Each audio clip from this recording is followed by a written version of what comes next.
What's good, y'all? You know who it is. It's your boy, Big Tanks Hank, coming at you with another live stream. How y'all doing this evening? How y'all doing this evening? I have a very, very, very intriguing guest. Nice guy. Nice guy. Love, what he brings to the table. Extremely intelligent. I don't see much that he can't have a conversation with you about, and you leave the conversation better than when you came to. Alexander Williamson.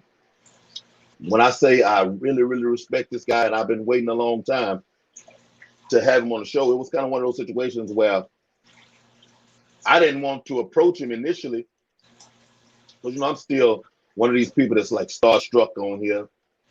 Oh man, he's not gonna want to do my show.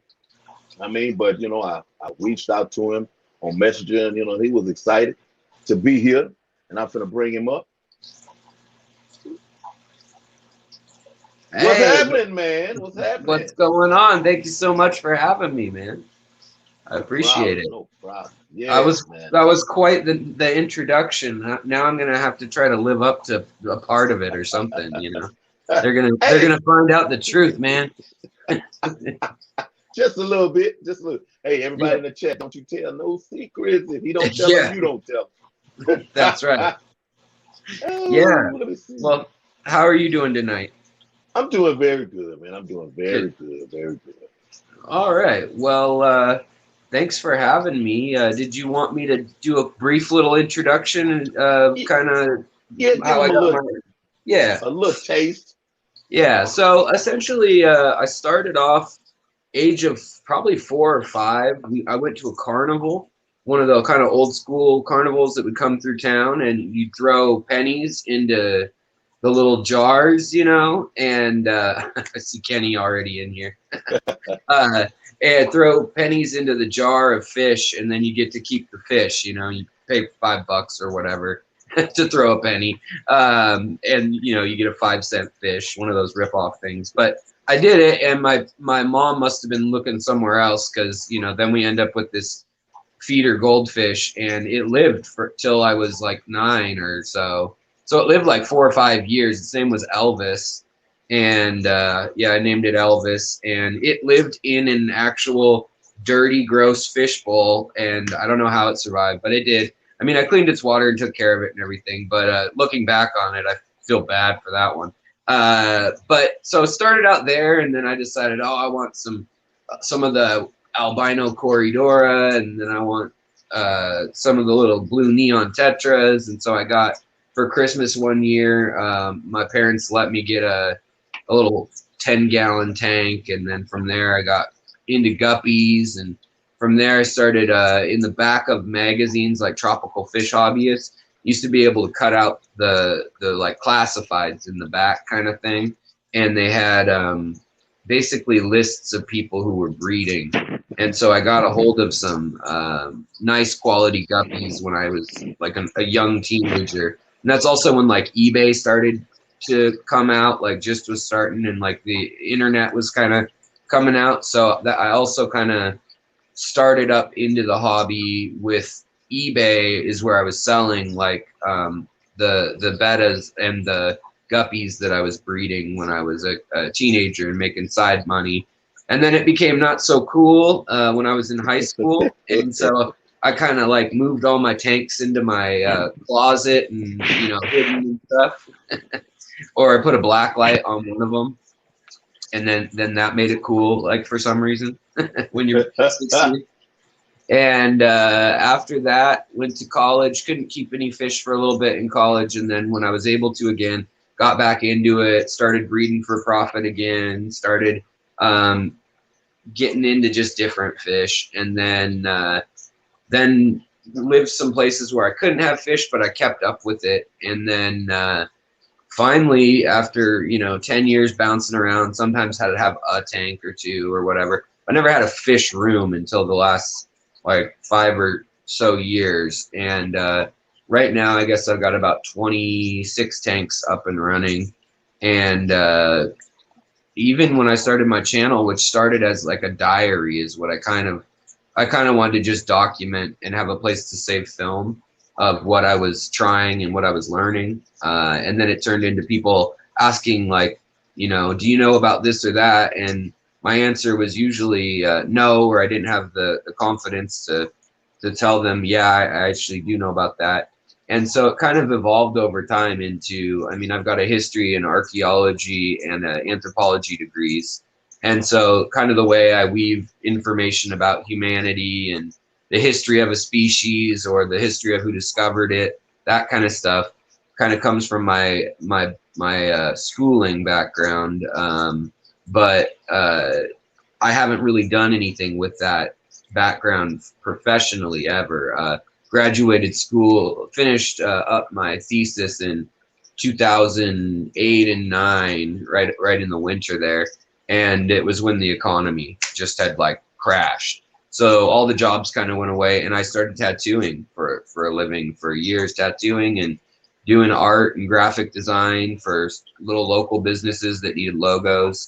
And so then now I've kind of started combining a little bit of art with the merchandise I do a little bit, and making logos for people and in the fish fam. And you know, I do Lucas Brett's, I illustrate all his merch and stuff. And so that's kind of leads me up to where I'm at now. And now I've kind of just started biting off on my channel the last 2 years, really. I guess the craziest part is I got hit by lightning, and so that messed my back all up and scrambled my brain a bit, and it kind of limited what I could do for work. I wasn't going to be able to paint murals standing for 10 hours at a time looking up with 3 herniated discs. So I 3 new herniated discs on top of the 2 I already had. So that kind of made me rethink life, and a big part of it was you know, the aquariums and trying to make more out of the channel, and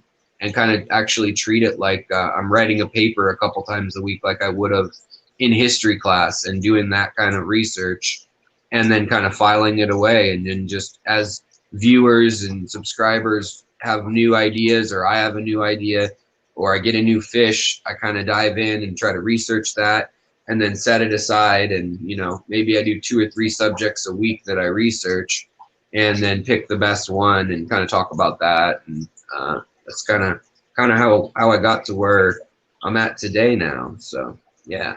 Okay. Man, you talking about a serious chain of, should I dare say, eclectic events that don't seem like they would go together. But hey, I'm not mad at it. I'm not mad at it at all. Well, you know, life's a crazy thing. You know, there's so many things that made me, you know, in life. So for instance, my mother had a massive brain aneurysm when I was 17. And so it became like, my dad just shut down. I'm an only kid, and they'd been married since they're 18. So they were very, very codependent, I guess is what you'd say. And he was so depressed. She was on life support and like not conscious. She was in the hospital. And so we were taking turns going there every day. It was my senior year. And, you know, I had to learn to do a lot of stuff. I just took over handling the bills. Obviously, I wasn't working and paying for the whole household, but I mean, I had a job and everything also back then. But yeah, so I kind of had to grow up quick then. And like, you'd think, okay, maybe I don't know what role that has to play in anything. But then my mom had another brain aneurysm towards the end of my college years. And after surviving the first one, having to relearn to walk and talk and like the full 9 yards, she had to relearn everything. Her memory was gone. She didn't remember my childhood, a lot of it or anything. So it was real difficult. And for me, the hobby was definitely an escape off and on over the years. You know, I would say I'm pretty much people, if you ask them, they would say I'm an extrovert usually, like throughout most of my life. But that's not really the truth.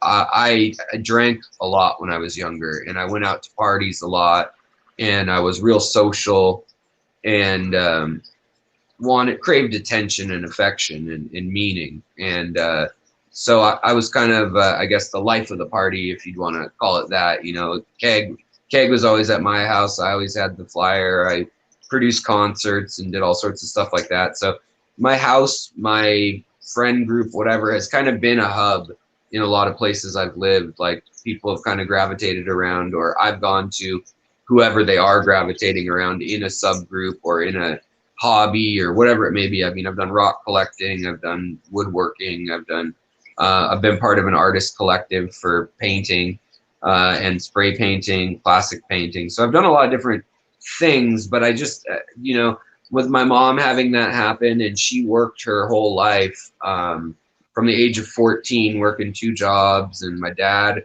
working. And so, you know, they worked all the time. I didn't see them when I was young that much because of how much they worked, just trying to get by. And then, so I saw my grandparents more, and they're the Great Depression era. So this whole, like, you got to make money, you got to save money, like, you know, money was in my head when I was younger. And then when I saw my mom do everything right, save the money, have dual insurance, and still they were out like $1.4 million after she was, you know, she was in the ICU for like 6 months, and 2 brain surgeries the first time, a total of 5 in her life. And so even with like my dad working as an engineering manager at Boeing, and my mom working for 35 years for Nordstrom department store, you know, you'd think they'd have good everything set, pensions and all that. And it really changed my life in that I decided I'm going to work for myself. I'm going to pursue the things I love, and I'm going to be about people. I'm going to be about, you know, I quit drinking, and I quit kind of the frivolous side of it in my mind, the stuff I was doing, and decided, you know, that I wanted to start creating and adding to the world, leaving something that would outlive me, because we're kind of impermanent, you know, we're kind of, you know, and I've dealt with depression and anxiety a lot of my life, just off and on. And it was a secret thing for a lot of years. And like when I drank, I didn't have it. When I was out partying or at a bar or whatever, I didn't have it. But as soon as I'd get home and was alone, I was miserable. And so for years, I didn't know what that was really. And once I started living to create and living to take in the world, and not worry about what if people thought it was nerdy, or if I was obsessing over some weird, like trying to figure out how plants photosynthesize. If that's what I wanted to do that day, then it's my life. That's what I should do that day. Don't let anybody, you know, peer pressure you into thinking that's a waste of time. If that's what makes you happy and you're taking care of your baseline. So that's kind of it kind of changed how I see everything, and all of that fueled into then deciding to do art, and then deciding to do a YouTube channel, and then now deciding to kind of, I mean, now I'm kind of, the last few months I've leapt into full-time YouTube channel, you know, and my wife is being supportive, which is great. But I mean, I told her, you know, I'm not going to quit the day job, so to speak, over the last 5 years I've had the channel, until it's making at least what I'd be making, you know, as a bartender or something, working 40 hours a week.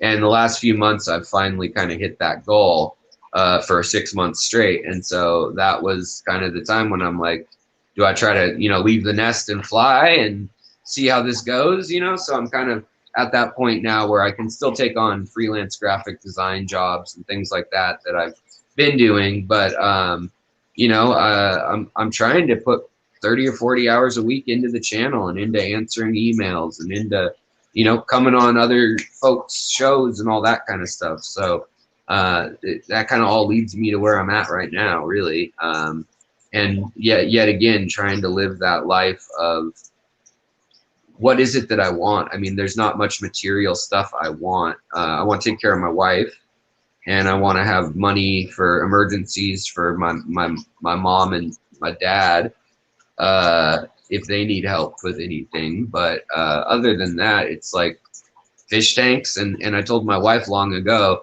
the deal with the fish tanks is like I don't buy new fish tank stuff unless the fish or the plants that I bred pay for it. So that's kind of like our deal, so that my hobby doesn't go crazy. Otherwise, I probably, yeah, it'd be out of control. So, yeah, that's kind of. I guess I don't think I've really divulged kind of that trajectory before, but that's like when I try to synthesize it, because people have asked me for kind of a rundown a few times. But when I think about it, they're kind of these separate events, like you said, that are kind of weird and eclectic. And then they come together. And then the lightning strike was kind of a final straw of like, wake up, do what you're going to love. Like you could die at any minute, you know, like, keep doing it. Like, don't do it halfway. Like I was kind of, do some months I'd put out 10, 15 videos. Others I'd put out one. For a while there, it's kind of dragging when I was about 2 years in and had maybe like 3,000 subscribers or something. The channel felt like I put all this time in and it just wasn't ever going to go anywhere. And so I kind of stopped investing the same amount of energy into it. And when that happened, I kind of like realized that, you got to give it 100%, even if 2 people are watching, because I'd give it 100% for my friend if I was hanging out, telling my friend something. And, these people in the community, they're all really like, to some degree, some more than in others, obviously, but they're real people. They're my friends. They are my social group now. So, to me, it's like, whether it's a few thousand people or a few dozen people or whatever, 5 people, they still deserve for me to give it all I got, so, and that's just, yeah. So that's the thought behind where I'm at now anyways. So, man, I can say, as cliche as it may sound, they say beauty comes from tragedy. Yeah. And I can see that. You'll never say, when people, especially growing up and you go through so much in your life, you never say, hey man, it was great that you, because no, it wasn't. Yeah. But where you are now, yeah, where you are now, everything is for a reason. Everything is for a reason. I mean, I'm sitting right here talking to you, all of that path, everything in the midst of it was for this day, man, For sure. Mm-hmm. And I'm glad to see you here. And I mean, glad to be here every day. Yeah, well, you understood exactly where I was going with that. On a different level than when we first opened up, and I was glad to see you here. I'm glad to see you here, Yeah. And I the other thing, like for a while, I wanted to do law school, and then I did some work in a law firm, and I hated it. I hated the behind the scenes stuff, the trial stuff. That's pretty interesting, and some of the research stuff is interesting, but a lot of it's just so alone and so tedious. But to the same degree, like I was a kid that was I made some foolish choices frequently, and got myself into trouble. But I saw people that didn't have the fortune I had, in the sense of just even having 2 parents that were together, even if they were working a lot, or even if their health problems, or the other issues that happened at home. But I saw friends with a single parent, maybe on a fixed income, or on food stamps kind of deal, and they went to court for the same thing I did. Like we both got busted for something when I was like 14 or 15, and the way they treated me versus them, their life now, they've been in and out of jail or they're dead now. And I have had a lot of friends like that, and I haven't forgotten that either. So when you say like the path that got me here, I think about it in a lot of ways, that everybody's is different, but I also feel like don't ever take anything for granted. And I mean, I'll just be frank, being a white guy in America is not a bad gig, you know, like, and I don't want to forget that ever, you know, like for someone else, that could be the crux of what's like, you know, the weight on their life at that moment could be just the fact that they don't have that default setup, you know. Yeah. And like you said, you can grow from that through adversity. You can grow from that, but I don't ever want to forget, like, I got a roof over my head, I'm breathing, I've got my eyesight. Just had someone on my channel that is completely blind, and he's a fish keeper still. And you know, just it makes you think, like, just everything you get through, or everything you avoided that you didn't even know you avoided. You know, maybe a car went around the corner half a second earlier, and it would have hit you in every other possible reality except for some weird reason, you know. And so it's really helped with depression too. And like, I don't know why, but looking at this little world you create in your aquarium, and you kind of set the pieces of the machine into action, you kind of build this like clock almost, and you wind it up with all the right preparations, and food and substrate and water and care.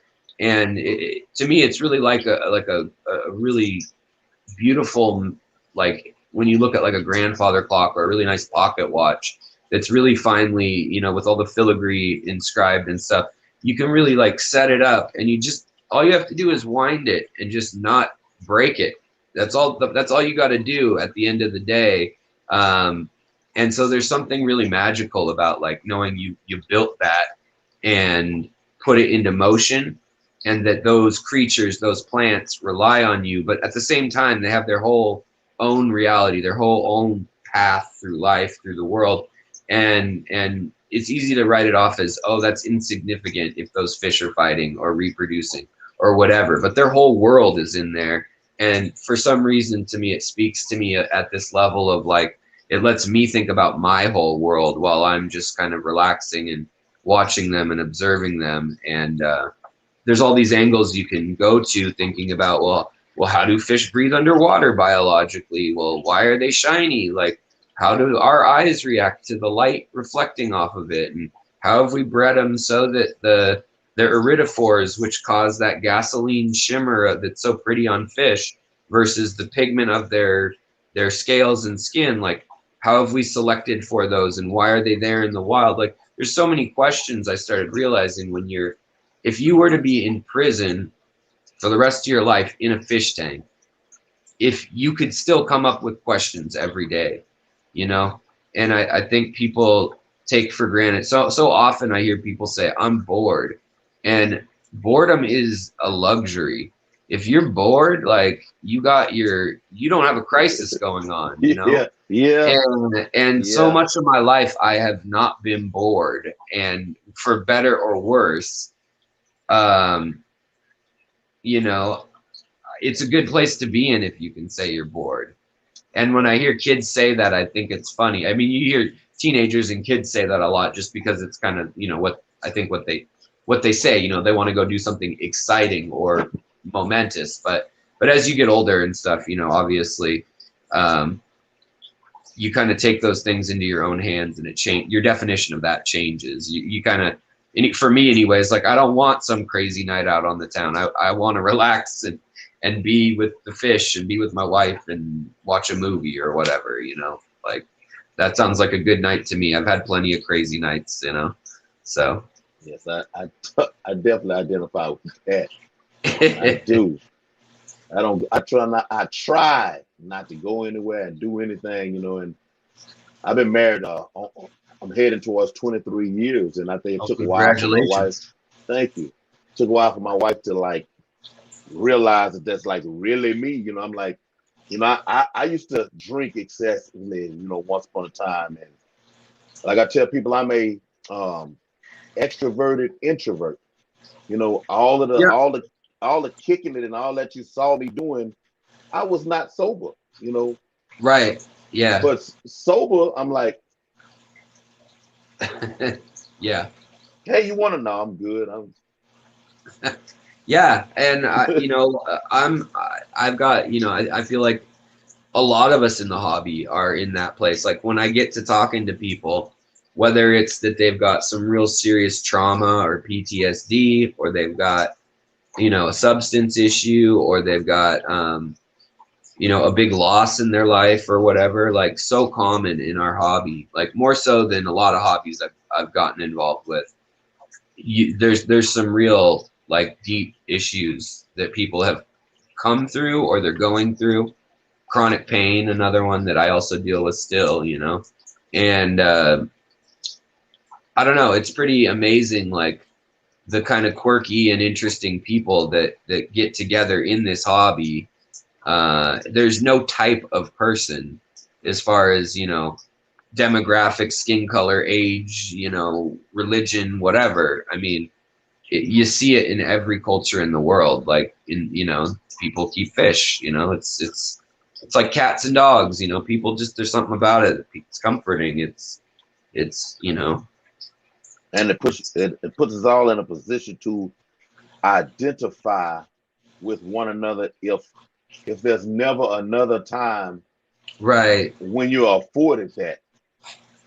It gives you that perfect time and space, where you are just like this person, y'all can get together and talk about, hey, maybe you know something that I don't, I know something that you don't, and all that other stuff just fades away. It's shed, skin color, Right. male, female, all of it just Totally. sheds. It goes away. You don't see it. You don't see it. There's, you know, and Yeah. I love it. I really do. I really do. Yeah. And, for me, like art and music, food, like those are some other things that kind of do that too for me in my life. And so, like, just like you said, like, yeah, I love those moments when the social walls and boundaries we've built and definitions we've built for ourselves just kind of dissolve because you're so focused on whatever it is that you can both, identify with, whether it's like, yeah, I can't get my angelfish to breed. I did this, and this, like, what did you do? And, I find it so healing, that there's this thing like that, because I mean, plenty of people find religion or they meditation or whatever it may be that they do that helps them, but even in that there's a whole like dogma that comes with it that separates people, and in some cases, and you can have your group or your clique uh, that does exactly what you do and you all get along, but like when you look at a bigger picture of it, there's some tensions and disagreements and things, but there's, in my opinion, there should be no right or wrong way of keeping fish as long as you're keeping them alive, so it's a very like it's like art or jazz or music, there's no like structure that's 100% right. Like you got your basic scales in jazz or blues, and then you got whatever you want to lay on top, and that's what makes it magical. It's like what we all sprinkle on top that's our own, and like no matter what, no matter how long you do that, it gives me such hope and heart that you see people that are 80 or 90 that are still keeping fish. I hope I'm still in love with fish at 80 or 90. Right. I've kind of come and gone with them throughout my life, and right now I'm on like about a 6 year, 5 or 6 year like bender, so to speak, where I've just surrounded myself with all fish all the time. But I'm not sick of them yet. I just keep finding new facets of the hobby that just fascinate me, and same with the people. You meet folks all over the world, all over the country that are just different stories, and I love getting to getting to know just different people, like getting to know you, for instance, like getting to know some woman in the Philippines, or some guy in China. It's, I don't know, it lets you reflect also, yes, about your fish tank, but also about like, yet again, going back to the like how lucky we are to have today, and to live the way we want to live and things, and I feel like we're very fortunate as a whole, if you can get online and if you have a channel, you know, like you got a leg up on half the world's population, really. So, you know. Right. Hey, let's go in the chat. Hey y'all, we weren't neglecting you, but we was on a roll. Let me go back and say some hello. Yeah. Texas Fish Room, welcome. Scary Terry. Danikin, if you're still in the house, bro, thank you for coming through. Leah Jet, Casual Aquatics, welcome. Lance Jones, Fox's Fish Sheds, hello, lady. Jeffrey Jones, I'm talking about Jeffrey Jones, Jeffrey Watt, Skull Aquatics. We got who else? Not everybody. Chubbs. Yeah, it's such a redfish, Chubbs bluefish. Aquatics, Science Gal Fishing.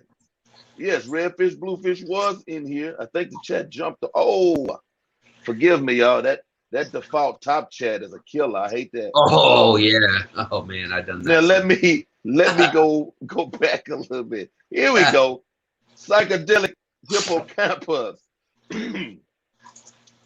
Stephen P. 2003.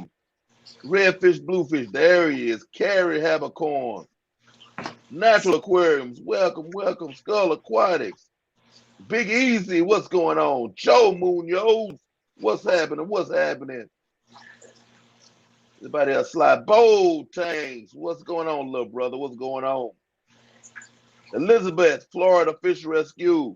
Thank you for coming through. And I know you said you were about to go to bed. You have a good night and good night's rest. General Woe, Mississippi Hippie. What's going on? R to the B, Animal Rescue. What's up, sir?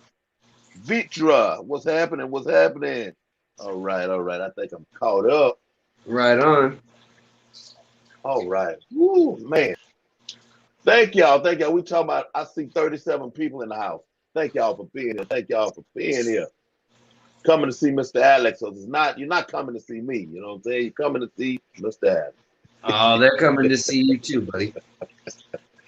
No, I just feel a seat, man. That's all I do. Griffin, what's up, man? What's going on? What's up, Griffin? All right. So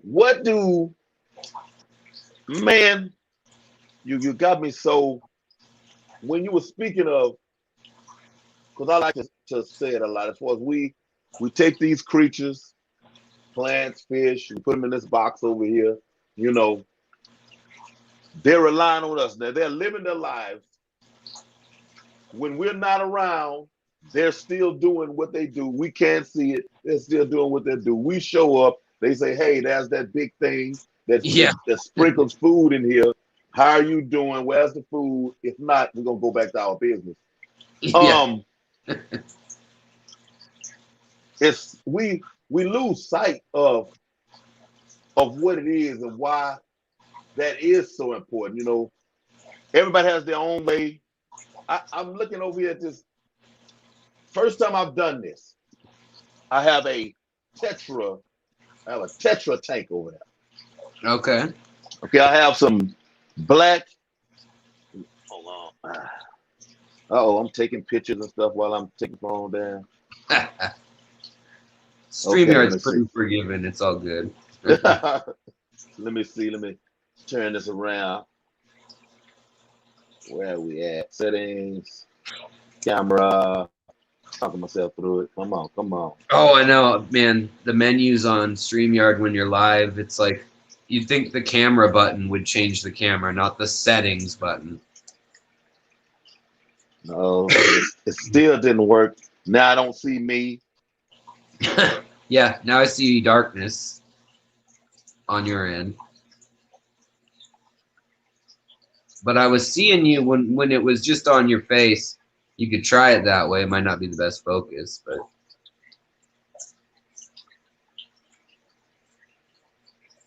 Where did I go? What's going on?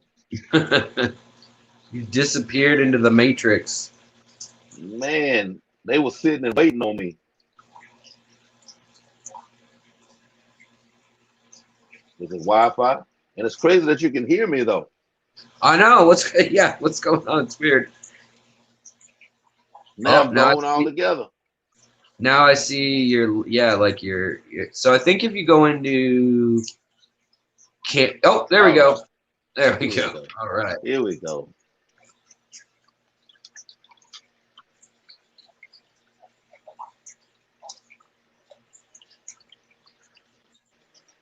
We got some neons. I got some black neons.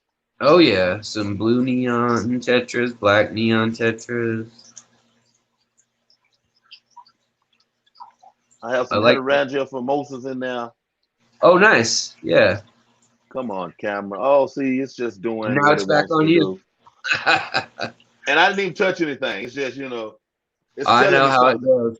Like, it's telling me something. So I'm gonna stop right there. I guess that was enough. That was all I was supposed to be doing. Okay. Somebody's we'll trying to just get have me to. out. Here we We'll go. just have Trying to to get. deal with your beautiful face there, buddy.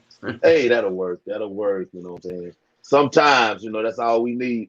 But saying that, The tank looks nice and natural, though. I like the leaves and stuff you got in there, and the top layer's all covered, so they have their natural kind of like hiding spot. Yeah. and my biggest thing when I first got them and I was putting this together was the shyness and the hiding. And I watched your video about how to bring them out of, Oh yeah, that. yeah, yeah. Hey, people, I already had him booked, though. I already had him booked. It wasn't like I saw the video and then went to get him. See, there's a difference. There's a difference. I actually watch his stuff. You know what I'm saying? But Well, yeah, thank so I you. say, let me move some stuff around. Let me create some hiding spaces. Let me fill in these backs. I got some nooks deep off in the middle of there. There's an artificial piece of driftwood that's like a mountain almost with this opening in the center of it, and it's just open. Oh, nice. Yeah. There's actually 11 neon tetras in there, but you only see 4 or 5 at a time. Yeah. Yeah. Because Yeah. they've all set up shop in different places in this tank. Yep. And you'll see them chasing each other off, but they don't hide. They're just hanging out in those particular places. And you know what? I'll accept that from them. I'm not going to make them do anything else. At first, they were, tucked off, and I'm like, man, I got this tank to be all these fish in there, and nobody even see the fish. Even though I'm the only one that comes in this room and look at the fish, though. But I'm gonna tell you, that's one of those things, man, that makes this platform so important. That's a culmination of all the things you were speaking of coming to this point. I watched a video that you made that told me how to make my animals more comfortable, so I can enjoy them as well. As regardless, I wasn't going to get rid of them. I was still going to put food in there, be disappointed, but I was still going to feed them. But I didn't want them to just, well, he's gone now, let me try to eat. I want them to, I want to be sitting here and it's like I'm not even here. At first, oh no, it was, well, and trying to hear it. People, that's like, I mean, I learn a lot of lessons about life, kind of in like a Zen way, I guess, or whatever you want to call it. Like, but one of the things I noticed after, I mean, it took me years to notice this. And then one day it just like clicked when I rearranged a few things, was like my celestial pearl danios and my little teeny rasboras and stuff like that. They would hide all the time. And I gave them enough hiding spots that they could hide, but like the tank was open enough and they were just stressed. And then I realized when I gave them like twice as many hiding spots as they needed, but some open area still, that they'd actually come out more, like, because they know they can hide. You know what I mean? Like, Yeah, so that was one of the like things that I realized that took a long time for me to like figure out behavior wise, was like, it's just kind of counterintuitive that giving them more hiding spots makes it so that you see them more because they're more at home in their tank. It's more like the wild. It's they're like, oh, I know if I need to, I can go duck and hide. And sometimes you'll get a fish that's so bold after they're comfortable with the setup, like my cories that are right here. These guys will come right to the surface if I put my hand in, and they'll start feeding. I mean, like they'll eat right out of my hands now. Like they're little baggers. They've gotten pathetic. So yeah, right. For chorus, yeah, that is going to the next level. yeah. Real. Even the Episto in here, he's up begging for, well, hold on. He's up begging for food at the very top right here. So but I like putting weird combinations of fish together, but I keep a close eye on it for the first few hours, you know. A lot of people, when you talk to them, you tell them to go sit in front of a tank for 2 hours, and they're like, hell no, I'm not doing that for 2 hours. And to me, I'm like, that's what I enjoy is, you know, you change one or two things and then see what, like, I don't know, maybe it's like one of those like ego things where you're kind of playing God with the fish, you know, you just change their little world and then see what happens. It's like right, building like a model train or something, changing things around. Sometimes I have to just remember that everybody else is still in the house, you know, and I'll come out. I don't just, because I could lean with my nose up against the glass. I had to get where I would stop putting my hands in the tank. I finally then got decent.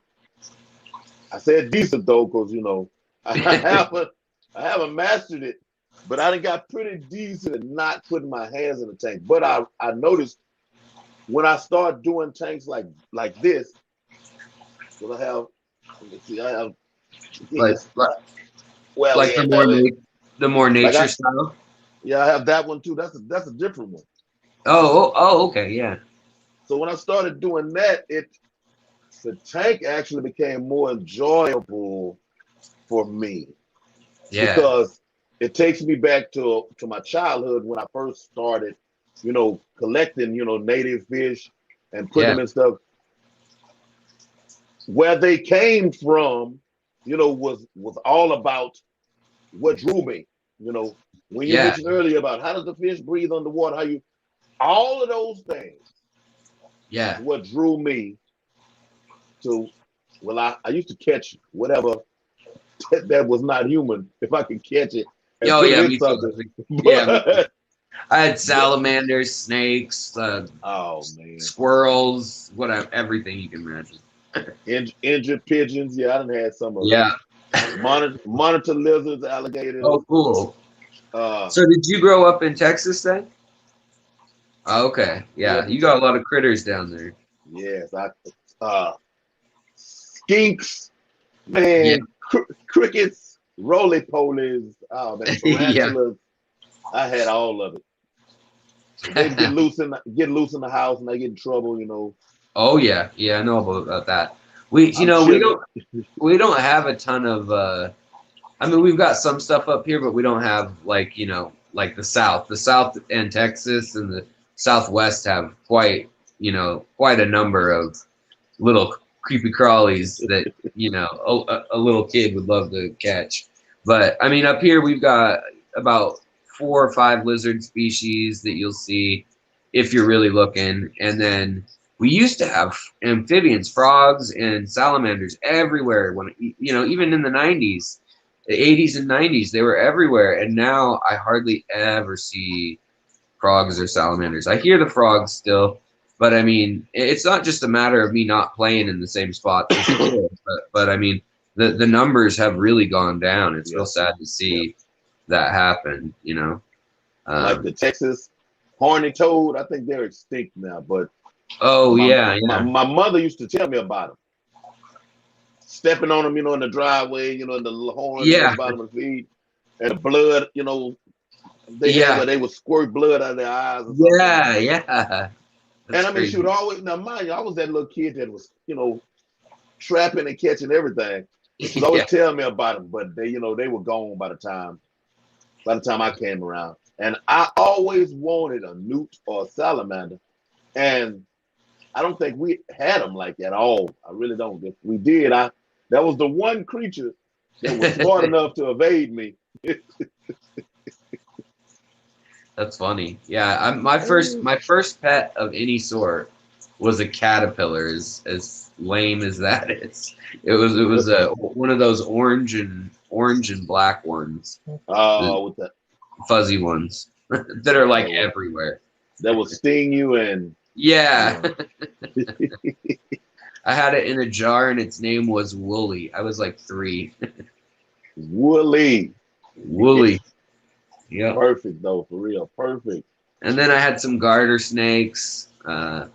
We used to have all different colors up here. So we'd have like they're always black, but some of them had 2 stripes, some of them had 3. And they came in like yellow, green, orange, blue, and red. Like all different colors. Like the stripes would be different colors. And some of them would have like 1 yellow and 2 orange, or a red and two orange. But yet again, like I'll see the green and yellow striped ones every so often, dead on the road or something around here. But I don't see them like I used to. I mean, I did play in the woods a lot more, obviously, as a kid.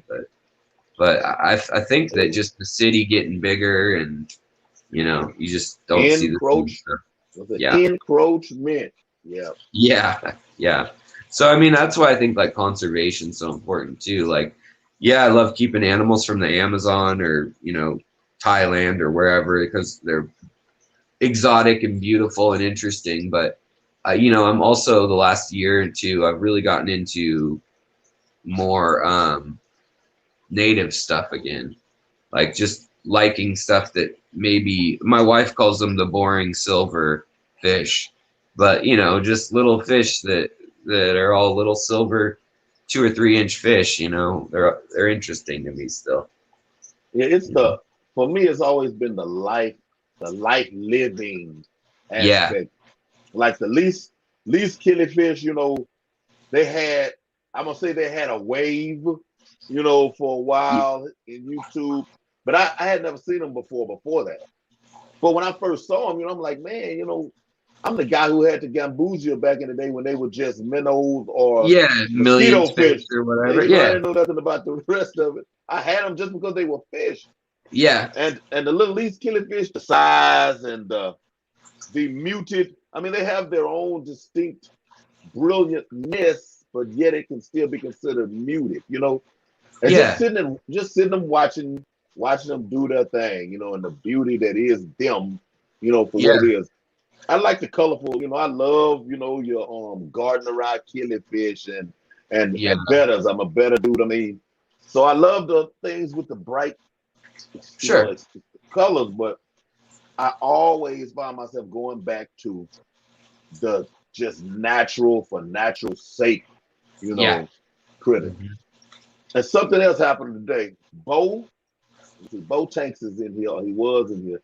He's a Texas boy also. He made a video. He had black lined top minnows, right? Okay.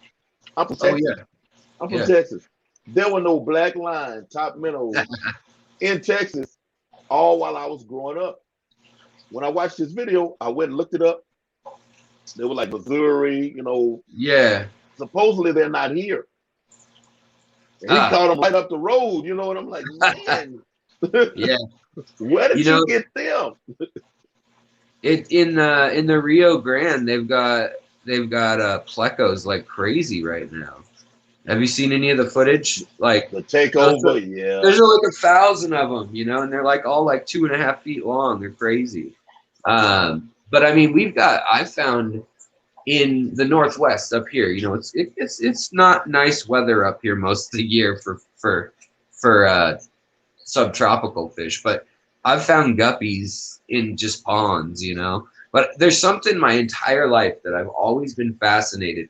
Any water, I'll always go up to it and kind of look in and just kind of want to know, like, even if it's just a little teeny puddle, like what is in there, Yes. And my wife, she kind of makes fun of me, lightheartedly, but she's, we'll be walking in the park, and if there's even a man-made pond, I'm just curious, did someone throw something in there? Did a bird drop some fish in there? Like, does a stream dump off in there? And I've just always loved just something about it, watching fish from above, just like watching them swim in a stream, or watching them from like standing on a dock, and you kind of duck out of the way so your shadow doesn't scare them, and you just watch them do their thing. It's for something about it is always calmed me down and made me feel better, and always seemed like this thing you can't control, but it's almost like an Easter egg hunt for adults or something. Like when you find them out there and they're existing and have their whole little life in that body of water, you know? That's me. I could be driving. I'm driving over a little creek and I'm on Yeah. a bridge, but I'm Yeah. still looking out the window like, am I going to see something? Yeah. Because I used to catch the water bugs, the little water beetles. I caught those Yeah. too. Like, if Yeah. it was a ditch, if it was a. Now, I was actually lucky. Well, I'm not lucky. I can't use that word. I want to, but I'm not. I mean, I used to catch tadpoles. Like, there would be little ditches. So, Yeah. that put me in a position to know, hey, it doesn't matter how big it is. Something could be in a crawfish. Oh, yeah. You know, Yeah. man, the smallest holes. I'm sitting on the curb out in front of somebody's house with my string with a little piece of meat on it. Pulling crawfish. Boy, what are you doing over there? Crawfish out of this hole. Went to an airport. A buddy of mine, when I was in high school, for his birthday, his dad got him some flying lessons. I couldn't get in the plane, but they had this little pond. It was man-made. It was very small. Looked like one of the groundskeepers told me they actually had dried up out there before. So I had my broken fishing pole. I mean, literally, it was half a pole. I had one lure, my little reel. So while my buddy's flying, I'm gonna go fishing. Yeah. They're like, man, what are you doing? I'm fishing. There's nothing in there. Okay. I caught a bass. Well, I actually caught two. I caught a very young one, may have been 6 inches, 5, 6 inches. But then I caught one, had to be 10 or 11 inches. Oh man, he was skinny. So I mean, he was narrow. I don't know how he got that big in there. He was life was hard for him. But, yeah. But he was in there, and he was pretty good size. And they like, man, you caught that in there? Let me see. So they borrowing my pole, making casts in the hole. I'm the only person that ever catch a fish out of that hole. Back then, I don't know. Yeah. The airport may not be open now, but I was the only person. Just because I believed, I'm like, hey, yeah. I have a history of this. If it's a hole, it's got some water in it. Oh, There's something in there. Yeah, I'm going fishing tomorrow actually, but it's a man-made lake down an hour south of Seattle, and my wife's boss, his family has a farm, and it was like for cattle or something, I think originally, just like a watering hole / reservoir, but then they decided to stock it years later, and they're still fishing it from that. But the area floods and stuff, and I mean, especially in Texas and in the South, though, you guys, I mean, when it floods down there, I mean, you could have inches of water that some fish could skitter into a low-lying man-made lake, no problem, But, I'm like, when I was a kid, I remember my dad's a real serious fisherman. When he goes out in the salt water, and he goes out on a boat, and he's got downriggers and weights, and he goes for the salmon, the cod, the halibut, gone up to Alaska and all that stuff. We got all the saltwater fishing right here in Seattle too. And I've always liked freshwater fishing more because it's like a mystery. I know there's a bunch of stuff in the ocean, and I know it's a big, deep, dark mystery that I can't fathom. And so to me, it's like, yeah, I know that's there. But to me, what's more amazing is when you feel like you get I get the picture. There's this little creek, and then you pull something crazy out of it. Like, to me, that's like where the real, like, oh my goodness, that's exciting. But I had my dad, he had bought me a nice pole that was for saltwater fishing when I was probably like 14 or 13, and he was going to take me out, and I didn't really want to hang out with my dad at that age that much. I mean, we got along fine, but it just whatever. As a teenager, I wanted to go do something else. But we went on vacation then, and after my whole not being interested in fishing with him on vacation, I just decided to take a Slurpee cup and I bought a spool of fishing lure at like a, I don't know, Texaco or one, you know, just a road stop. And we were going over to Idaho to go camping, and everyone was like my dad and my mom and a couple other people. They were all hanging out at the campsite, and I just wandered off. And my dad was very like, you got to cast like this, you got to do this, you got to do that. And I just took my little line and got some cheese I cut up and some hot dogs out of the cooler, and I tied it to the Slurpee cup lid so that it made like a almost like a water anchor. You know, you can pull the lid through the water very quickly, and then the cup behind that, so it was like drag on it. And then I just tossed it in like a bobber, and then had my hand line on it, and I ended up catching a trout that was like 2.5 pounds. And my dad, when I brought it back, he was so freaking mad that I'd caught that fish off of a Slurpee cup with cheese and hot dogs and one hook and just, I don't know. But I to me, like, I like hand line fishing. I like my family that lives in Texas. I like going down there. Now that I don't drink, I don't know that I'd go noodling so much anymore. I was about to ask you about that. Yeah, but they do that. My family does that there. My dad's mother, her family grew up on the Chickasaw Reservation in Oklahoma, and so that is like, you know, that's who taught the method to the white hillbillies in that area, basically. Way back when was the natives from the area, you know, knew how to catch. During hard times, they do that. They didn't want to do that if they didn't have to, because you might get freaking snapping turtle and lose your finger. But you know, so but her family, and her specifically, my grandma, who, I mean, she'd be like 110 if she was still alive. She's pretty old for my age to be my grandma. Like, she's almost a great grandma age. And but she'd tell me stories about growing up in Texas in the 20s, and you know, what they'd catch and the crazy stuff, the size of the fish that they used to find down there. And you know, they lived off the land. So I always grew up hearing those stories, and you know, kind of having an imagination to go with it. You know, like, she'd talk about eating turtles and possums and squirrels and you know, all that stuff. Yeah. Hey, well, I'm gonna tell you here, especially growing up, you didn't have to imagine too much of what people would do. They put the big fish heads on the fence post. Yeah. So no, you're going down the road and it's like 15, 16 inches across. You know, you're like, man, where did you catch? Well, I caught it right.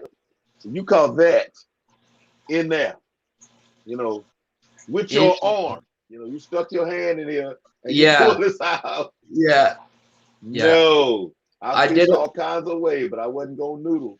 I did that when I was 19. I went to go visit, and it was my my great granddad, or I guess, yeah. So, well, it was my great grandmother's brother is who it was, and he was 96, I want to say, real old. He was older than her. She had 17 brothers and sisters, and they grew up basically sharecropping,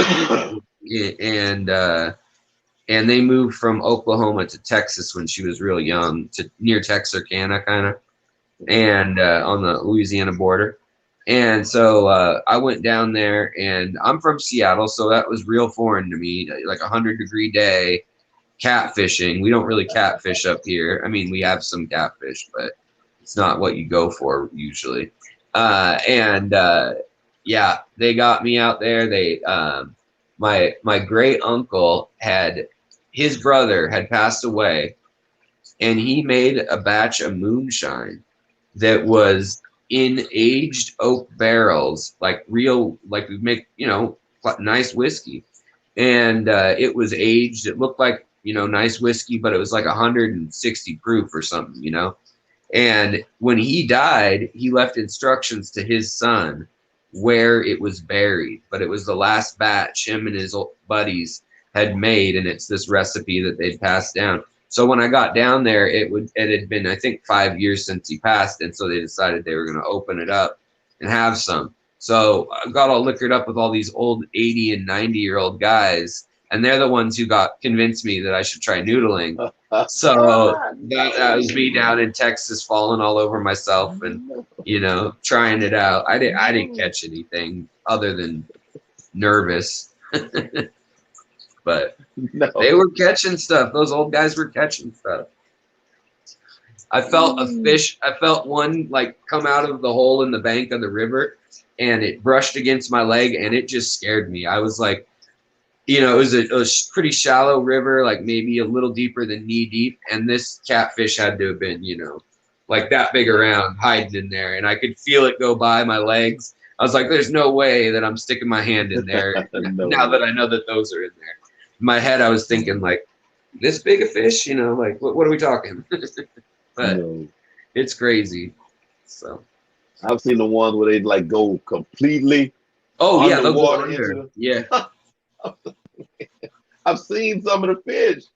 I'm not trusting myself to come back out of that hole. I know, right? I know some of them would use their toes too, use their big toe as like a worm kind of thing. Okay.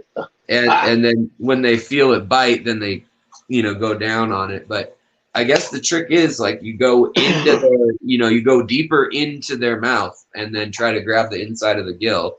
But man, good luck. I mean, I don't know how you develop that skill. That's got to take a while. Because I don't know. I have one of those reflexes of like I'm not holding on to it. There's something slimy and like chomping on my arm. I think I'm done. The bite would do it for me. Just a little nip, I'd be good. Yeah. Yeah. RB Animal Rescue. RB said I would try. You tried, RB? Yeah. Stephen P says I would not.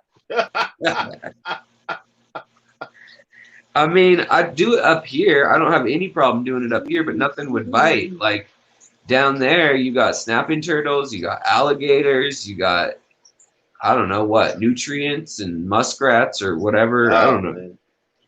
I think I'd rather get bit by alligator than a nutria rat.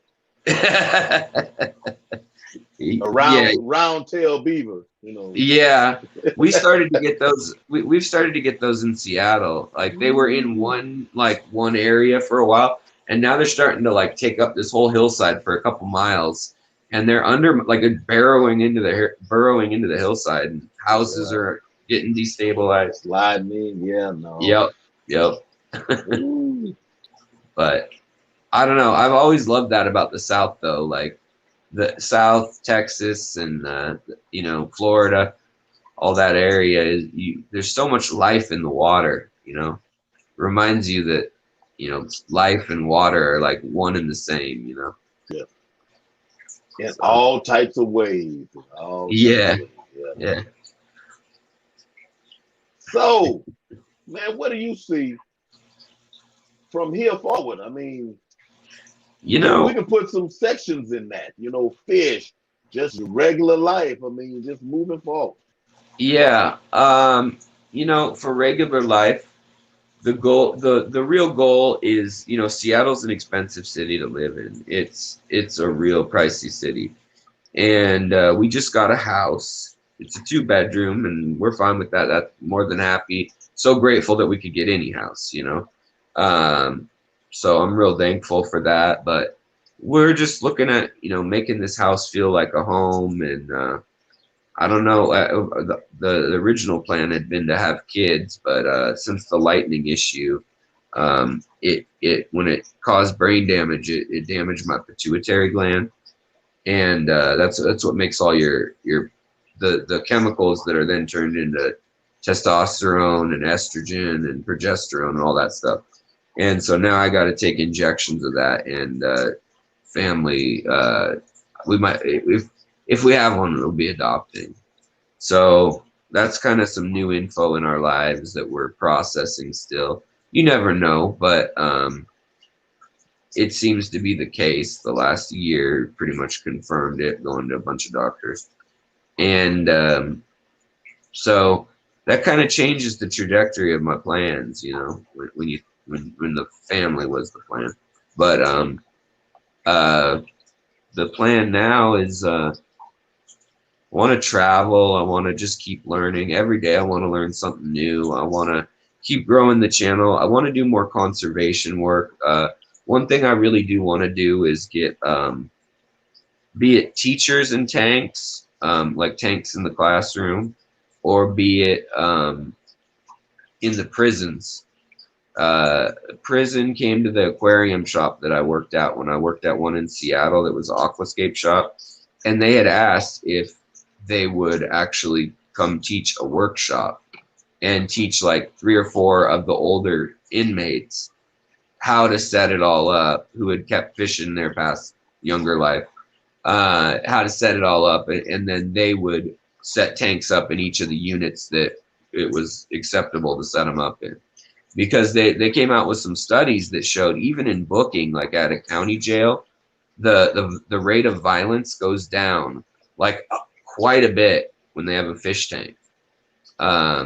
People just chill out and watch the fish, you know, whether that's drunks or people that are mentally distressed, you know, people just kind of instead just zone out at the fish, I guess, you know. Same with dentist offices. They don't want to hurt them either. No, yeah, people aren't gonna like. I mean, I guess there's a one in a, you know, long shot. Someone might lash out and do something to a tank, but for the most part, I mean, like they brought kittens and puppies into prisons and stuff, and you know, for the most part, it's worked out actually as you know, a good program, even for like people on death row and stuff, you know. So I think that I'd like to do, I mean, that's like kind of like a weird one, but I'd like to encourage that, because I think it also encourages people who may not have, they may not feel like they have anyone who cares about them, or they may feel like no one, they don't have any responsibility to take care of anything other than themselves. And even if it's just a fish tank, I think like that I got to get up in the morning and take care of these creatures is both rewarding, and it teaches you at any age, you know, it's this kind of self-fulfilling thing that just like when you're depressed, for me, the best way to help like get out of a depression is to try to help someone who's depressed or sad or upset, make them feel better, and you'll feel better, you know. It's hard to try to just decide you're going to try to make yourself feel better, you know. Right. So it's for me, the way to do it is to try to make someone else feel better, and you'll feel better in return. And so I've been thinking about it, and like I'd like to do some nonprofit organization setting that kind of stuff up. The other thing is I've been working with the company that I promote, which is Aquatic Arts, and their owner, I've got a meeting with him next week on the phone. They're opening a retail store, so I should be doing some traveling to the Midwest and stuff this fall and winter, which will be cool. And should have a plan to go visit Florida in October, and hopefully either Chicago or Dallas for Aquashell, one of them. That's the hope in the short term. But, you know, doing the work with Aquatic Arts that I do, he takes a lot of the money that they would make profit wise, and he donates it. And they've got a list of the stuff they donate to, and they do tanks for teachers and all that stuff. But they he asked me, like, you know, what I was interested in with the channel and everything, and we were talking about setting up a fair trade, like there's fair trade coffee, you know, and making sure that marginalized indigenous groups in whether it's Borneo or Sumatra or Malaysia, you know, Myanmar, giving them a marketplace and a connection with transshippers so that they can buy fair price Bucephalandra, cryptocorynes, and rare plants, and stop poaching them from the national forests and wildlife preserves, and setting up something where people are saying, yeah, I'm willing to pay $15 for an aquatic piece of Buce rather than 12 or rather than 10, if I know for sure that that money is going, you know, to a working wage for a local person. Because it costs almost nothing to give them a working wage, yet they're still getting pennies per, you know, per plant, and the transshippers are taking a risk. Yeah, they are, but their risk is some plants might die and my profit margin might slip, whereas the risk in a developing nation is I might not be able to feed my kids, and now I got to do some things, whether it's illegal gold mining or burning the forest for cattle ranching, or poaching food, like animals that are endangered. So I feel like that's something that could provide work, provide the hobby with new and interesting things, and also I feel like there's enough to go around.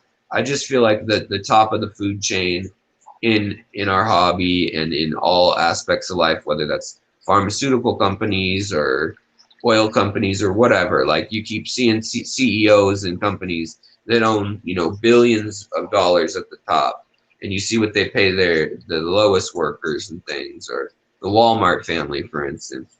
And I just think that in our hobby, like the days of breeders being able to make money from home and support their hobby, like that's even slipped a little bit from where it used to be.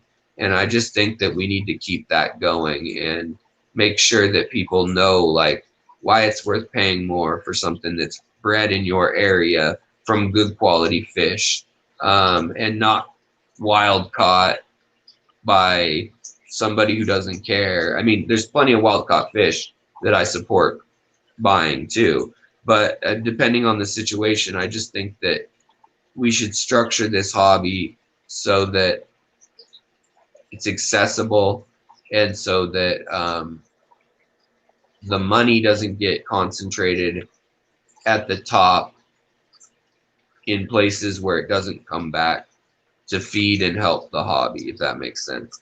I think all It too does. often it gets trapped. And I mean, there's not easy solutions to that. These are like big term, long term things.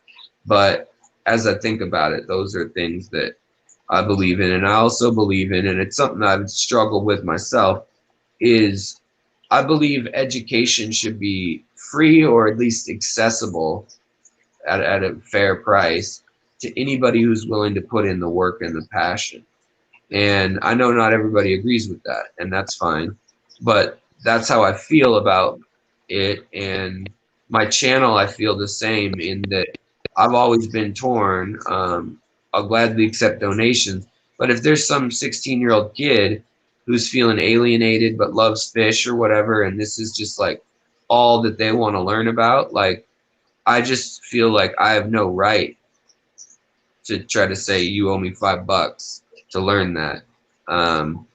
And so it's kind of a struggle figuring out how to like make a business slash like so I can survive and research and do those things, and not support just the big companies that put their money, not back into the hobby always. And so I think it just comes down to supporting the right companies, the right brands, the right sources, and teaching each other and being charitable to one another and taking care of one another.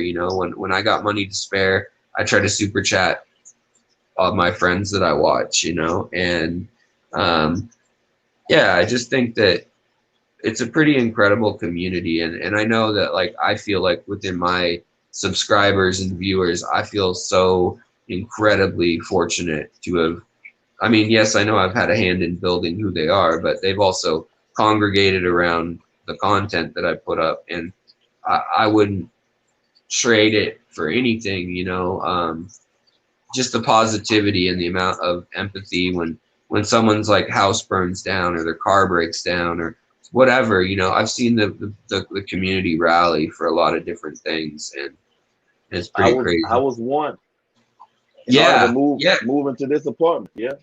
right, yeah, exactly. And like, to me, it's just, I don't know, maybe it's because we care about living things, and we have that empathy and that connection that grounds us. But um, especially with the last year and all the illness and everything, like kind of cutting people off, like I think it became all the more clear, like why it's important to get together with people that are doing things that empower people to, I mean, I like doing things that empower people to then go off and do their own thing and then go learn more than I knew about it and come back and teach me something cool, you know? To me, that's like the coolest thing. I thought about, you know, becoming like a, just a day-to-day teacher at a school kind of thing. But the structure of that and the politics of that and just my personality, I was like, I don't know if I could do that every day. You know what I mean? But so far on my channel, like I'm probably putting more time into lesson plans than I would be if I was teaching at a high school. So I would say so. so yeah, but it's fun. I mean, I like that. To me, every day there's something new to learn. There's going to be something new I'm curious about. And that's the great thing about science, you know, and nature is like, we're never, like, I would never be so arrogant to assume that we're going to be at the apex of what we know or near it, you know. So every time in human history we've ever thought, oh yeah, we're getting close to knowing how all this works, something just comes in and, you know, all the way back revolutionizes. down. Yeah. And so, like, I love that, and I'm excited for those moments, and I'm excited to reach more people, talk to more people, and learn more things. Oh, I see a question there. Alex, if you had to do it all over again, would you change anything or go at it the same as far as your hobby and your channel? Yeah, I wouldn't have done I probably wouldn't have done the whole like personal journal slash some of my first year and a half videos were more just like, this is my tank. Um, and then I'd Google some stuff rather than like find out from real fish keepers. And sometimes Google sources are a little like from petfish.com. And it's, yeah, it's like kind of true, but like it'll tell you like guppies live at 70 degrees to 80 degrees and they eat this. And that's part of the story, you know, but the fact that guppies can go down to 50 degrees and up to like 90 degrees for short periods, or if they're used to it. I mean, there's so much more to the story. And so like, I kind of felt like I jumped in with my channel in some ways a little too soon. And I didn't have enough, tanks really. I had like 4 tanks or 5 tanks. And that's fine if you're going to teach stuff that you don't have to show and you go out and get B-roll. But I was not proficient, nor am I still, at having all the editing and filming. And I'm torn on the like, do I get better at editing and spend, you know, 4 or 5 hours on each video at least, if not more, putting in subtitles and borders and transitions and getting a $2,000 to $5,000 camera like you see like Aquarium Co-op, or you know, a lot of different channels that have really, really nice looking videos and everything. Or do I take the time and the money and say, you know, this is the kind of the basic income I need to live, and I'm going to spend those 40 hours researching the info and presenting it to you, and I'll get like the next step camera up when I can, but I'm going to chip away at it. And I still don't know the answer to that, but I kind of have leaned towards make the information accurate as much as it can be, find the stories that are interesting and that connect people and the hobby and everything, and the rest will kind of work itself out. And I hope that's true. It might not be true, but so far it's kind of working. And so I think I'll keep doing that. But I think in the beginning, I needed more of an aim, and I had an aim when I named the channel Secret History Living in Your Aquarium, which was if I was locked in a fish tank and I had to describe the world, how would I talk about like, where did the glass come from in this fish tank? Who made that glass? Are they in competition in China with the glass for skyscrapers in cities in America? It was a really broad topic, and I still love that, but I've had to narrow it more to like, well, we're fish people, and I can touch on those things, but I can't go too broad. And so I think you kind of just have to figure out the scope of what it is you want to show people or tell people. And it's fine if the channel is just, this is my tank, this is what I did today. And I think that's a fine way to do it too. But in that case, then you kind of have to outdo yourself all the time. And so learning that I don't need to prove anything by, oh, I've got 80 pounds of, you know, fish heads to feed to my 5 million Oscars in the Olympic sized pool or something, you know, like where does it end? Like if you start making these spectacle videos that are just like, I mean, that go viral, and yeah, they're cool to see, but sustainability wise, I think just trying to stay humble, trying to answer every comment that I can in the videos on my channel, and not getting jaded by answering the same question too many times. If I have to answer the question, it means I didn't make a video that explained it well enough, and I just need to do a better job. So, yeah. So those are kind of, I guess, I don't know if I answered that right, but that's what I say about it. Well, he said thank you. Okay. Yeah, I just I hit the watch later the Brandon the Blind Fish Keeper. Oh yeah, that one, that changed how that's gonna change how I do some things. It is. Yeah. I'm gonna try doing I'm gonna try doing an aquascape without looking. Yeah. It's gonna be simple. It'll be like Iwagumi style, but, and obviously I'm gonna look at it later. But I use my hands a lot more than my eyes. Like if I'm in a tank like this one over here, there's no way in heck that I'm gonna see what's going on in the back. So I reach in there, I know I'm dealing with Kabamba, and I count how many nodes it is, or I feel how close to the bottom it is, and I use my thumbnail to, you know, pop off the, you know, trim it or whatever, move rocks around, all that stuff. Or, you know, you work in a tank and you get it all full of silt and muck, and you can't see what's going on sometimes there. But the whole thing that Brandon does, which is he's completely blind and he's still enjoying and getting a picture of his tank and a fulfillment out of it, just reminds me that we have more than one or two senses, and to be doing things in life, not just fish keeping, but everything, with being present, being wholly present and there. So, and then I'm lucky, you know, we're all lucky. If you're watching this with your eyes, you're lucky. If you're hearing it with your ears, you're lucky. So, most definitely. Hey, I want to show you. Yeah. My daughter's artwork. Oh, right on. Oh, that's beautiful.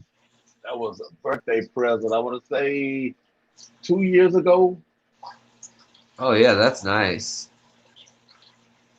Is how old's your daughter? 18. Nice. Yeah, that's really nice. And let me see if I can get. There's a channel called Bourbon Bounty. Yeah. Okay. Yeah. Well, over his. Let me see. Can you see that painting over there? Yeah. Yeah. It's in every video. Guess who did that? Is that your daughter too? Yep. Nice. That's cool. He saw I was on actually Rob 93. Yeah. Yeah. Second, I don't think I was streaming yet, and that was the second stream I had been on. And so I think somebody asked me what my favorite fish was. I showed him that picture, and he saw it in chat. And he was like, "Hey, you know, I got to have one of those. Can I get something commissioned?" And he sent her, you know, a little stack of photos, and he was like, "This is what you use for your idea, but you do what you feel." Cool. Sorry, I'm in the dark. I'm just grabbing a soda. I'm listening though. That's awesome though. So does she want to be an artist full time?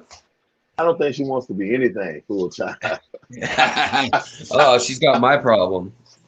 Hey, we have photo, not photos. We have paintings all over this house. You know, she'll have those spurts where she's just painting up a storm. You know, she's painting up a Yep. storm, and then it's like, I don't want to paint nothing. Mm-hmm. I'm no longer an artist. That's kind of my. It's kind of my life story. Yeah. I can sympathize with that real heavily. Yeah. The older I get, though, the longer my attention seems to get on a hobby or a topic. You know, like I can still do art. Like Lucas wanted a new poster done, Lucas Brett's. So like I wasn't in the mood to do it, but I could make myself, do it and whatever. Whereas when I was younger, there's probably no in hell you're gonna get me to sit down and spend 12 hours on a project if I wasn't feeling the energy of it. It's just not gonna come out well. I feel like I was worried too with this whole YouTube thing taking up so much of my life that like what had become my sanctuary, my passion and my hobby, like that it would become my job and start like I'd get like sick of it or bitter with it or something. But so far so good. I feel like I'm in it too deep now, maybe, that you get so invested in something. It's kind of like when you're at a place and they tell you like, you get your pension at a certain amount of years, or you're fully vested or whatever at a certain amount of years, and you're like, do I leave now and start something new, or have I been here too long and I just got to stick this one out? And people end up, sticking it out, and then that's how you end up in a certain line of work or a certain career. And I feel like I'm getting to the point with this YouTube thing where it's like I come too far now. I gotta see this through, see where it's gonna go. So I want to feel like that about YouTube, because I definitely don't feel like that about the prison. Yeah. Well, I hadn't felt that way about anything other than art in my life, and I hit a real brick wall with art when I did it my full out. I mean, I couldn't have done it with any more of my heart than I did it this one year when I was with, I'd met my wife, and the year before we got married, and I made like 38 grand or something after taxes. And in Seattle, that is not enough to have a family or a house at all. They say you need to have about 78K to have even just a house in Seattle as a household. And that was such a moment when I was like, that's my best grind after a decade of being an artist. Tattooing, yeah, I could come up with more money and everything. But people don't think about like $20 an hour after taxes, after medical and stuff. Especially with me, I've got lupus and my back issues. They cost a lot of money in insurance and medical things over the years. Medication costs mostly, but it kind of became a reality that like not doable even when I was doing it with all my heart. To just be a fine artist, you got to be a graphic designer, you got to be something else, and that's one of those things too that's like I want to be a baseball player or something. I feel like an artist is one of those kind of dreams where like it can be a hobby, it can be a passion, but the chances that you're gonna really like make it make it is a far out one. And I might come back to that, who knows where it'll take me, but it's not one I can count on to be prosperous enough to feel secure with the way life is. And so I don't know if YouTube is either. You know what I mean? Yeah, Dr. Pepper, yeah, you're correct. Natural aquariums. Wait, they had cherry Dr. Pepper, which okay. I haven't seen cherry Dr. Pepper locally for like months, so I was kind of excited. I've been drinking the cream soda one for a while. I haven't seen any at all here. I need to look for it. Oh man, in Texas, it's like the home. Well, Oklahoma is, right, but Texas basically the home of Dr. Pepper. Originally, let's see here. Alex, is there a fish you haven't kept that you would like to but have not yet? Oh man, there's so many fish I want to keep. There's 38,000 known fish, freshwater fish, and I've kept maybe 300 or 400 species in my life. So I got about 30,000 species I'd like to keep probably. No, realistically, there's probably a 1,000 species I've seen that I've been like, man, I'd love to have one of those. You just need a big tank. You're back. Man, look, I don't know what. Yeah. So the answer to the question, what I really would like to keep are chanas, snakehead fish. They're not legal in the U.S., but there's like 100 different species and a bunch of subspecies, and they're beautiful. They're like bettas, but kind of more eel-like, and they're kind of like a mix between a betta and a gourami where they live, and like with their ability to breathe out of water, and they can walk on land, hence why they're not allowed in the U.S.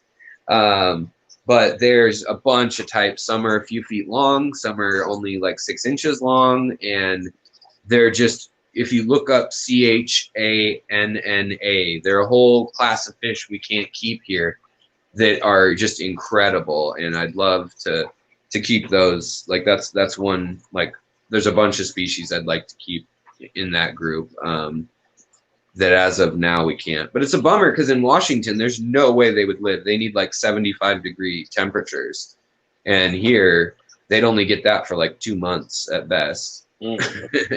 Yeah, but they'd probably do fine down in like South Texas or Louisiana. Yes, unfortunately. Because people would ask me, hey, what fish you? And I'm like, snakeheads. Yeah. I had, you were speaking of them being kind of like betters. I had as of yesterday, chinoides, wild bay chinoides. Oh, really? Chinoides, China, snakehead better. Yep. That's why. Yeah. Man, and I froze somehow, man. When I had my house, yeah, we automatically knew what the thermostat read wasn't the real temperature in the house. Yeah. Apartment was a whole nother different story. Oh, yeah. So about 2 days ago, I noticed that my little thermometer thing here on my tank said 71 degrees, right? So I go on this slight tirade through the house. Hey, who turned this air conditioner up? Y'all know. I mean, who turned it down? Y'all know. Okay, I had lost my breeder male first. Oh, man, I'm like, sorry. Well, I said, well, maybe he was older, Then the next day it was the female. I had about 10 fry in this tank behind me here. So I'm still like, man, what's up? Then I have a little slight meltdown. Came home from work the next day. All the babies were just in there floating. Everything else, man. Everything else in here is chilling. Everybody else is still alive. All of my wild. Sorry. Man, thank you. Oh, man. I guess you live and learn, but that's one of those things. It's like, oh, man. That happened. I had 2 years ago, I had beta macaensis that were the biggest ones, Yeah. And, I mean, these guys were like, I don't know, 6 inches or something. And just they'd flare and open their mouth and make this crazy face and stuff. And I had them, and people were like, they're going to jump. And I was like, I know. And so for a while, I didn't have a lid on it. And then finally I got one, and they hadn't jumped at that point at all in a 20 long that I was growing them out in, just them. And then put a lid on it, and literally I was doing water changes, and they both jumped out, even with the like, I put a lid on it, and I'd learned from keeping them that they'd actually bumped the lid over and over and over, and until they could get out. Like, they were determined to get out. And so when I was changing water, in my head, I didn't even think about it. I just put cardboard back over their thing, and the cardboard was nothing compared to a piece of glass. So the male must have hit it, and they went out of the tank and behind my racks. So when I came back, finished up changing out water, I didn't really pay attention. You know, I assumed they were in there somewhere in a planted tank. And then I smelled something like a day later, and I was like, what's that? Looked down, I'm like, oh no, it got out. And then I looked out, the female was out too. So they both must have followed one after the other, I guess. But that's when they had to have done it, because like when I put back the tank the way it had been, I put a weight on the glass even. Like I had a bunch of food and stuff on top of it, because I've had a couple fish, like I had this angelfish too, Sergio, that would be able to hit the top off of, like, you know, a pound probably he could knock off of a lid on a tank. So some fish. Live and learn. I was ready to shut down one side of this little fish room. Oh, yeah. Behind my camera here, I have 3 tins. Oh, I was just going to take this rack out and keep the 2 tanks right here behind me. I was done. See, I wanted to get Antuta next, and I probably still will. I probably still will. Oh man, but yeah, I'm, you know, I'm grieving at this moment, you know. I feel you, man. I mean, there's some fish that actually, like, you know, is a kick in the chest when you lose them, you know, and there's others that just make you go, dang it, like, how did I, like, why didn't I see that coming, or what, how, you know? So I know how that goes. Yeah. See, I was into Golden Wonders, and they would jump out all the time. And it wouldn't just, you know, it wouldn't destroy me. So I just stopped keeping them. But oh man, you know, I'm a beta guy, you know what I'm saying? For sure. That's rough. You know, rainbow fish do that all the time too. They're jumpers. My pseudomagills in all my tanks, you can see I don't have a lid on them, but I got a good 4 inches so that they're not going to clear that with the way the light is and the way the branches on this big thing are. Like, not one has gotten out yet, at least. So we'll hope it stays that way. Yeah, that's why all mine are, what is it, about that much? Yep. But I like having less. I like having the tank open though, you know, like a lot of people are like, oh, just put lids on everything. And I can respect that some people like that. But for me, like I said, it's part of the looking down into the tank. That's what I've always loved about fish, you know. I'm used to looking at fish from above. And like, you know, just like right here, like I like this tank, like just looking down into, this is where all my least killy fish, as well as some Madocas and some wild Caradinas that I just got are, and some Scarlet Batis are in here too. And, you know, I just love the, like, the feeling of looking down into an ecosystem, and the fact that you can like look down into Florida here and Venezuela here, and, you know, China down there and India over there. It's so cool to section it all off like that, you know? Right. So, yeah. Definitely. Well, you know, I hate to cut it short, but my camera or phone battery really is cutting out. I'm at like 11%. So I don't want to die on you, and you know, I probably got like 5 or 10 minutes before it cuts out, but I just wanted to warn you on that. Hey, the secret is I usually hit an hour. Oh, you know, we were rolling. You know what I'm saying? Yeah. Well, I got you here, so I was just going. So no, there's no problem. Oh yeah, no worries. I'm like, boy, you know, you need to go to sleep. You've been awake way more than 24 hours. But yeah, you see that vein? The vein right there. Yeah, I feel you. You probably can't see it as well on my head, but I got the same thing going on right here. So, yeah, we were just talking, for people who don't know, we were literally talking about how we've both been up for 24 hours, over 24 hours before we started going live when we were doing a sound check. So, yeah, that's but thank you so much for having me. I had a really good time talking with you.